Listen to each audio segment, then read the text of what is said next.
क्या है?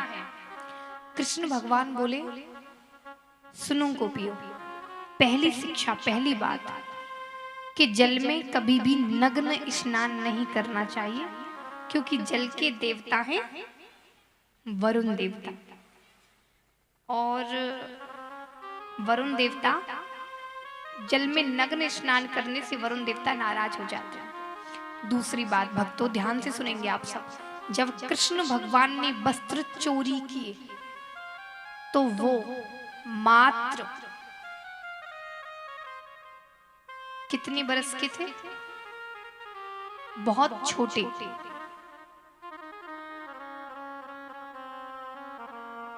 बहुत छोटे थे मेरे प्रभु, सिर्फ 8-9 बरस के। और 8-9 बरस के बच्चे में कामोत्तेजना नहीं होती है, और वो तो नारायण है, वो तो प्रभु हैं। तो कैसे उनके लिए आप गलत सोच सकते हैं? कैसे? और तीसरी बात ये बताइए, ये शरीर किसने बनाया है? प्रभु ने, प्रभु ने बनाया है ना। तो बोलते हैं ना कि ईश्वर अंश जीव अविनाशी, ये शरीर प्रभु ने ही तो बनाया है। तो ये शरीर जब उन्होंने चाहा हमें जन्म दिया, ये 6 चीजें प्रभु के ही हाथ में है। हान लाभ जीवन मरण यश अपयश विधि हाथ। हम स्वयं जन्म नहीं लेते हैं, ना ही मर सकते हैं। जो स्वयं मरते हैं वो अपराध करते हैं। जीना मरना उन्हीं के हाथ में। तो उन्होंने हमें जन्म दिया, जब चाहेंगे इस शरीर को छीन लेंगे हमसे। तो ये शरीर किसका है? उन्हीं का है ना, उन्होंने तो बनाया है ना। तो आप एक बात बताओ कि अपने ही शरीर को क्या कभी कोई प्राणी नग्न होकर बाथरूम में देखता होगा? नहीं देखता होगा। अपने शरीर का कोई क्या देखेगा? तो ऐसे ही प्रभु ने ये शरीर बनाया है, तो वो हमारे ही शरीर का क्या देखेंगे? तो गोपियों का क्या देखेंगे वो? और अगर कुछ देवियों से कहा जाए कि क्या तुम भगवान के सामने नग्न होकर आ जाओगे, तो 2-4 गोपी बिना सोचे समझे कह देंगी, बिल्कुल, नग्न होने में क्या है, हमें भगवान तो मिलेंगे। अगर भगवान मिल जाए नग्न होने से तो नग्न हो जाएंगे। मगर नहीं नहीं देवियों, आप नग्न नहीं हो पाओगे। पता है क्यों? क्योंकि जब तक आप 5 सांसारिक वस्त्र काम क्रोध मद मोह लोभ को नहीं उतार देंगी, तब तक आप भगवान के सामने नग्न नहीं हो पाओगे। भक्तों, प्रभु तो कण कण में विद्यमान है। इस कथा से हमें ये भी ज्ञान मिलता है कि जो माया से दूर हो जाएगा वो गोपियों की तरह निर्भय होकर प्रभु में मिल जाएगा। क्योंकि भक्तों, ईश्वर से कुछ नहीं छुपा है। क्या ईश्वर से कुछ छुपा है? नहीं छुपा ना। यदि ईश्वर छुपकर नहीं देखता तो ये कलयुग के प्राणी माँ बहन भांजी की कदर नहीं करते। अगर ईश्वर छुपकर नहीं देखता तो ये कलयुग के प्राणी माँ बहन भांजी की कदर नहीं करते। तो भक्तों, कभी भी भगवान की इस कथा को लेकर मन में शंका मत रखिएगा। भगवान ने जो कुछ भी किया किसी ना किसी कारण से किया। एक छोटा सा उदाहरण सुने आप। देखो, जब तक हम कीर्तन नहीं बोलेंगे। हम राम राम क्यों बोलते हैं? राम राम बोलने से हमारी जिह्वा शुद्ध होती है, क्योंकि ऐसे बहुत प्राणी हैं जो दिन में 10-20 बार गाली दे लेते हैं, इस जिह्वा को गंदा कर लेते हैं। ये गाली भी उत्पन्न हुई है भक्तों। जिस घर में कलेश रहता है, लक्ष्मी जी का निवास नहीं होता, ये वहीं प्रवेश कर जाते हैं।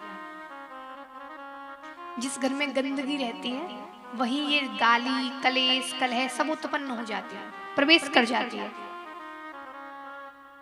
तो भक्तों, पहली बात कि जिह्वा से राम राम राधे राधे क्यों बोलते हैं? जो कि हमारी जिह्वा शुद्ध हो जाए। कीर्तन क्यों करते हैं? क्योंकि इन हाथों से न जाने कितने गलत कर्म हो जाते हैं हमसे, जो कि हमारे हाथ पवित्र हो जाए। तीर्थ यात्रा क्यों करते हैं? क्योंकि हम इन पैरों से न जाने कहां कहां कैसी कैसी जगह पर चले जाते हैं, जहां नहीं जाना चाहिए, इसलिए पैर भी पवित्र हो जाए। तो भक्तों, हम सभी के अंदर काम, क्रोध, मद, मोह, लोभ, ये 5 ऐसे दुश्मन हैं जो नहीं चाहते कि हम कीर्तन जोर से बोलें, भागवत मन से श्रवण करें, तीर्थ यात्रा करें, इन हाथों से दान करें, जिह्वा से राधे राधे बोलें। नहीं चाहते ये काम, क्रोध, मद, मोह, लोभ। ये जो 5 शत्रु हैं, दुश्मन हैं हमारे, ये नहीं चाहते कि हम भजन करें, कीर्तन करें, भगवान की तरफ जाएं। इसीलिए तो भागवत में नींद आती है, आलस्य आता है। तो फिर ये क्यों नहीं चाहते कि हम भगवान की तरफ जाएं? पता है? अब एक बात बताइए, एक गिलास में हमने दूध भर लिया, अब उस दूध में हम उस गिलास में कीचड़ डालें, कीचड़, या फिर मान लीजिए एक गिलास में पहले से कीचड़ भरी हुई है, अब उस गिलास में हम दूध डालें, तो क्या कीचड़ के होते हुए दूध प्रवेश कर जाएगा? नहीं करेगा।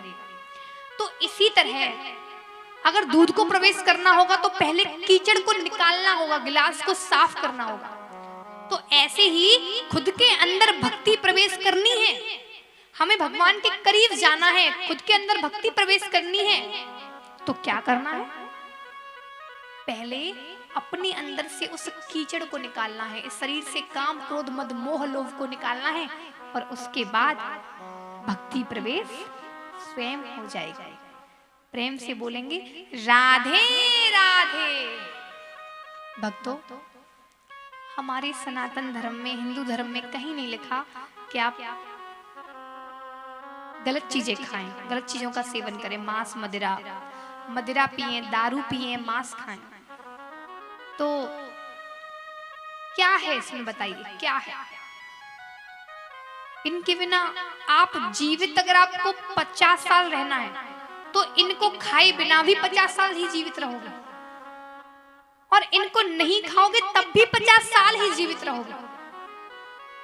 तो क्यों खाते हो? बेशक परंपरा हो या नियम हो, कुछ भी हो, चलो ठीक है, कभी प्रॉब्लम हो जाती है, कभी कभी ऐसी आजकल इलाज हो चुके हैं कि कभी कभी डॉक्टर भी बता देता है ऐसी चीजें खाने के लिए, वो बात चलो मान ली, अलग है, मगर ऐसा मत करिए। इसीलिए तो धरती पर पाप बढ़ते जा रहे हैं। सब इंसान ने अपने स्वार्थ के लिए कुछ गलत चीजें बना दी हैं, वरना कहीं कोई नियम नहीं है इन चीजों का खाने का। इस शरीर को अपवित्र मत करिए, बिल्कुल मत करिए।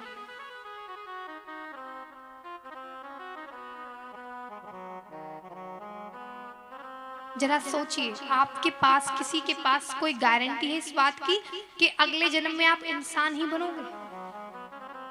बुरे कर्म करोगे, अच्छे कर्म नहीं करोगे, प्रभु का नाम नहीं लोगे, तो जानवर भी बन सकते हैं ना। और यदि जानवर बन गए तो सोचिए कैसे भगवान का नाम लेंगे? कौन आकर बताएगा आपको कि भगवान भी है कहीं? उनका नाम लो, भागवत सुनो, कल्याण कर लो। कौन बताएगा आपको आके? आप सुन पाओगे भागवत? आप कर पाओगे तीर्थ यात्रा? आप कर पाओगे अपने हाथों से दान? फिर क्या करोगे? 84 लाख योनि में सिर्फ एक मनुष्य योनि को छोड़कर बाकी योनियों में कीड़ा मकोड़े जानवर न जाने कौन कौन सी योनि में आप भटकते रहोगे, मगर ये योनि आपको नहीं मिल पाएगी। इसीलिए भक्तों, जब ये मनुष्य योनि आपको मिल चुकी है तो क्यों मौका गंवाते हो? अच्छे कर्म करो ना। हम आपसे ये नहीं कहते कि आप माला फेरते रहिए, माला फेरने से भजन नहीं होगा। कलयुग में माला फेरने से कल्याण नहीं है। क्यों? क्योंकि मान लीजिए आपने माला हाथ में ले ली और आप भजन कर रहे हैं, राम राम राम राम, अरे अभी तो रायगढ़ जाना है, राम राम राम, अरे अभी तो जमीन पर जाना है, खेत पर भी जाना है ना, राम राम राम राम, ओहो शाम को सब्जी भी लानी है, राम राम राम राम, अरे आज तो लड़के की ससुराल से फोन आया था, वहां भी जाना है, राम राम राम। ऐसे ही होता है ना भजन, ये बिल्कुल सत्य है। क्योंकि इस मन को कंट्रोल में करना हमारे और आपके बस की बात बिल्कुल भी नहीं है। इस मन को तो उन्होंने कंट्रोल में कर रखा है जिनका हमको और आपको पता भी नहीं है, दूर जंगलों में गुफाओं में तपस्या कर रहे हैं। तो ये मन हमें भजन नहीं करने देगा, और ऐसे भजन से क्या लाभ? हालांकि अगर आप 5 मिनट बैठे भी हो, प्रभु का नाम आपने जिह्वा से लिया, फल तो फिर भी मिलेगा, मगर सिर्फ बोलने से कोई लाभ नहीं है, थोड़ा सा मन भी तो उनमें हो। इसीलिए भक्तों, बेशक भजन मत करो मगर अच्छे कर्म करो। ये मनुष्य शरीर आपको दोबारा नहीं मिलेगा। बोलिए गोविंद भगवान की। तो आपको अभी